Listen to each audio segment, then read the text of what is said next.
ingin menyapa narasumber yang sudah hadir saat ini. Mas Agung, Mbak Esther. Wah, ini kalau senyumnya Mas Agung dan senyumnya Mbak Esther, saya mau coba mengartikan nih. Kita melihat begitu kental sekali karakternya seorang Prabowo Subianto ya dalam pidato yang disampaikan tadi. Saya ingin tanya ke Mas Agung terlebih dahulu. Mas Agung, tadi Anda sempat mengatakan beberapa hal seperti patriotisme. Kata-kata bahwa Indonesia harus berani, ini yang berulang-ulang dikatakan oleh seorang Prabowo Subianto. Apa pandangan Anda mengenai ini adalah pertama kalinya seorang Prabowo Subianto memberikan statement sebagai pemimpin negara Indonesia, sebagai Presiden Republik Indonesia setelah menunggu selama 15 tahun kurang lebih ya. Apa pendapat Anda?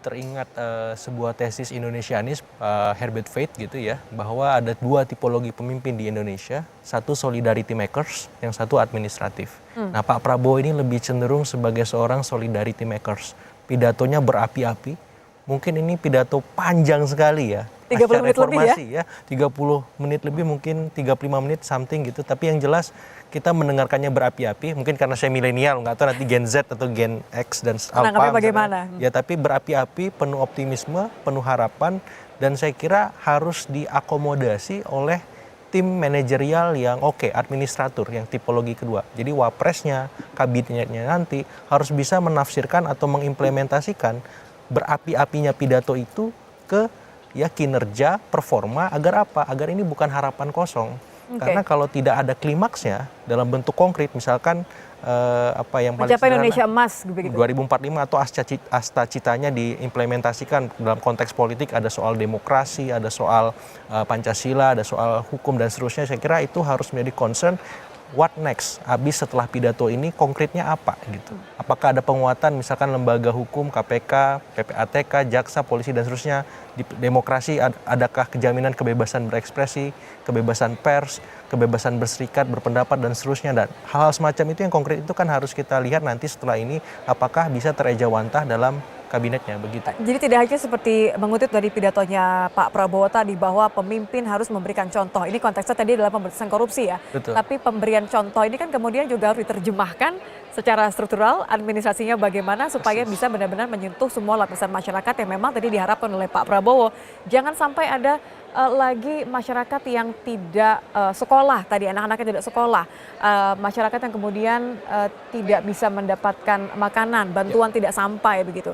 Mbak Esther, pendapat Anda, ini kan kalau kita lihat juga tantangan ekonomi nyata sekali, tidak hanya berkelanjutan untuk membawa misi yang sudah dijalankan Pak Jokowi selama 10 tahun, tapi kan tantangannya juga masih berlanjut ya, Mbak Esther? Ya, betul Mbak.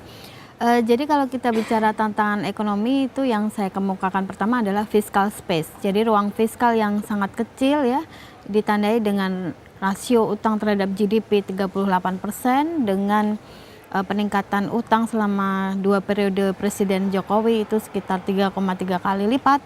Kemudian di sisi lain rasio tax ratio penerimaan negara dari sisi pajak itu turun terus dan cenderung rendah, hanya sekitar 9 sampai 10%.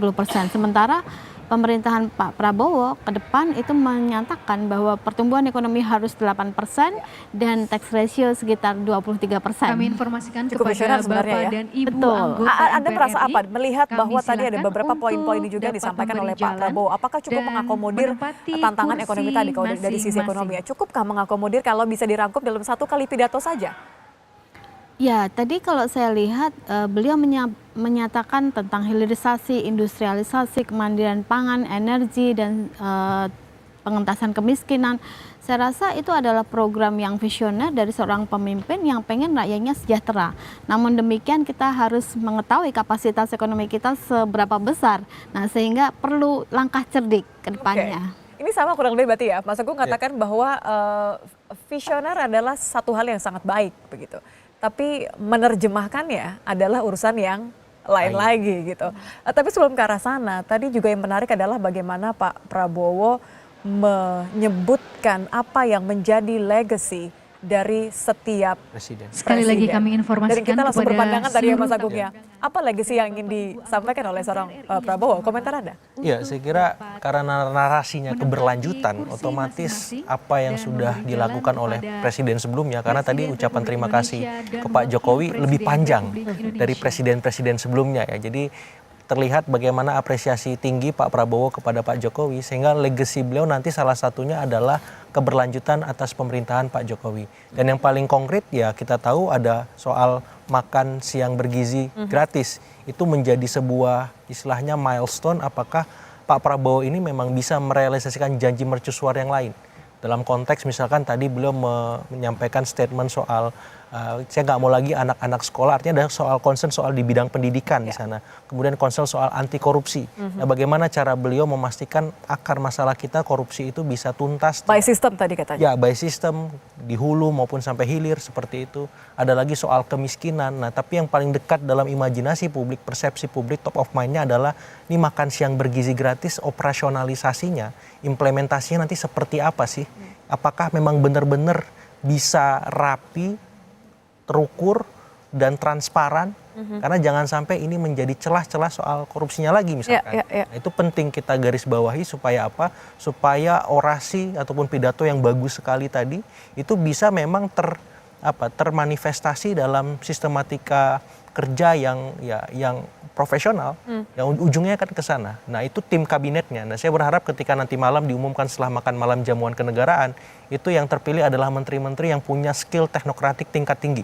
Kalau boleh menduga, maaf saya potong, kalau boleh menduga, balik kepada legacy, dalam satu kalimat misalnya, apa yang menurut Mas Agung yang dicoba disampaikan oleh seorang Prabowo Subianto selain keberlanjutan tadi, kalau saya ingin dikenang sebagai presiden nanti begitu? Soal sumber daya manusia. Sumber daya manusia. Karena selama ini concern itu lebih ke Pak Jokowi misalnya sumber daya fisiknya ya. Sumber daya manusia ini kan belum terlihat dengan kokoh di masa sebelumnya. Dan ini berarti masih menuju goal Indonesia Emas tadi ya? Persis, karena bonus demografi kan kita 2045, mulai 2035 sampai nanti 2045 mungkin, sehingga ini perlu diisi dengan kualitas program yang bisa menopang anak-anak Indonesia yang punya kapasitas untuk bukan lagi mengelola Indonesia tapi mengelola dunia kan. Kita lihat India, China yang postur penduduknya nggak jauh beda seperti itu. Nah, Indonesia kapan bisa semacam itu seperti itu sehingga apa? Sehingga kita bisa bergerak maju, tidak terjebak dalam middle in trap kalau bahasanya Mbak Esther. Jadi artinya ada beberapa hal ya, lagi-lagi tantangan ya Mbak Esther ya kalau kita lihat tadi.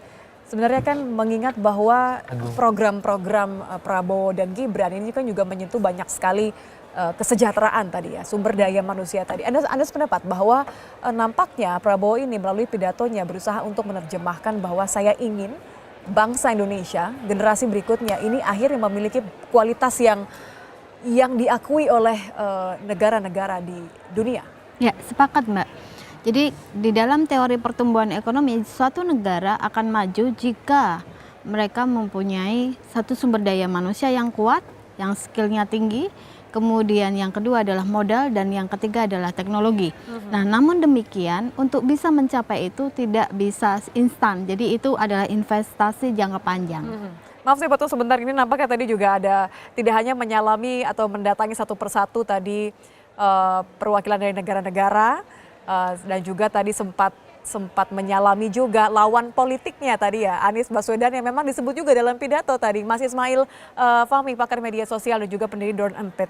Kalau Anda lihat kesan apa pertama kali yang bisa dikatakan ketika seorang Prabowo Subianto dengan tadi berapi-api kalau kata Mas Agung ya, ini his true character, Anda katakan seperti itu. Apa yang bisa kita lihat dari statement seorang Prabowo Subianto? Saya lihat dari netizen bilang satu kata. Apa itu? Terharu. Ya, ada beberapa netizen yang bilang terharu dengan apa yang disampaikan oleh Terharu Prabowo. mendengar pidatonya atau melihat seorang Prabowo bisa terharu juga? Kan melihat pidatonya, pesan-pesan yang disampaikan, sepertinya berbeda dengan apa yang dirumorkan, dikhawatirkan beberapa waktu sebelumnya. Misalnya dari pemilihan calon menteri yang gemuk sekali, mengakomodasi begitu banyak pihak dan seterusnya. Apa yang disampaikan itu seperti berbeda sekali ini. Jadi seperti dengan keras, tegas menyampaikan kita melawan koruptor, misalnya gitu, oligarki, mereka siapapun yang tidak punya nasionalisme, mengeruk kekayaan alam, tidak berpihak kepada rakyat. Ini berbeda sekali dengan apa yang dikhawatirkan oleh netizen sebelumnya.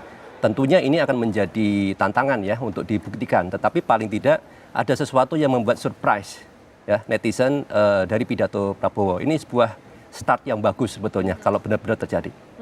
Dan yang menarik juga adalah ketika ia berusaha menyapa semua orang yang hadir begitu ya, menunjukkan satu kedekatan dengan para pemimpin negara-negara lain, kemudian rasa hormat kepada mereka yang sudah memimpin sebelumnya, dan ini juga kalau kita lihat yang dipertanyakan Mas Agung tadi kan, posisi seorang Gibran sebagai wakil presiden ini akan menjadi begitu krusial. Mas Ismail, Anda juga melihat hal ini ya, meskipun Gibran belum menyampaikan apa-apa saat ini, Ya, tapi bagaimana kita melihatnya?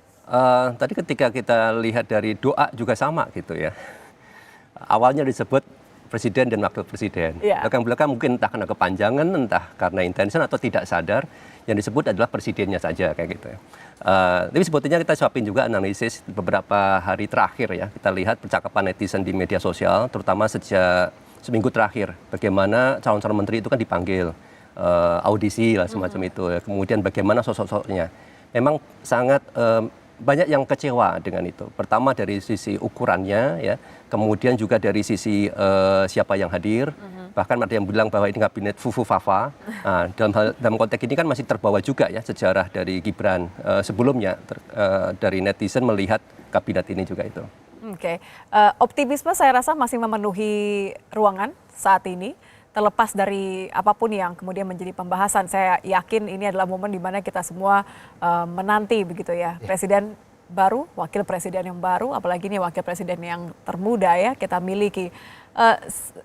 Apakah ada komentar-komentar tidak hanya tadi menjawab pertanyaannya Mas Agung, bagaimana ya generasi Z ini melihat Prabowo Subianto begitu dari pemilihan isu-isunya? Mas Agung, kembali ke Anda. Dari pemilihan isu-isu ini, menurut Anda apa yang seharusnya menjadi hal yang paling pertama dikerjakan oleh seorang Presiden Prabowo? Ya, saya kira saya mau mengutip survei terbaru Litbang Kompas ya September ini, bahwa dukungan publik ataupun persepsi publik terhadap Prabowo Gibran ini cukup tinggi, Mbak. Prabowo itu 84,1%, Gibran itu 71,1%. Inline dengan approval rating Pak Jokowi 75,sekian%. Artinya apa?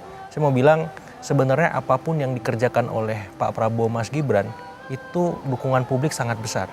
Apapun programnya untuk Gen Alpha, Gen Z, milenial. We're in this together gitu ya. Apapun yang mereka kerjakan hari ini ditunggu.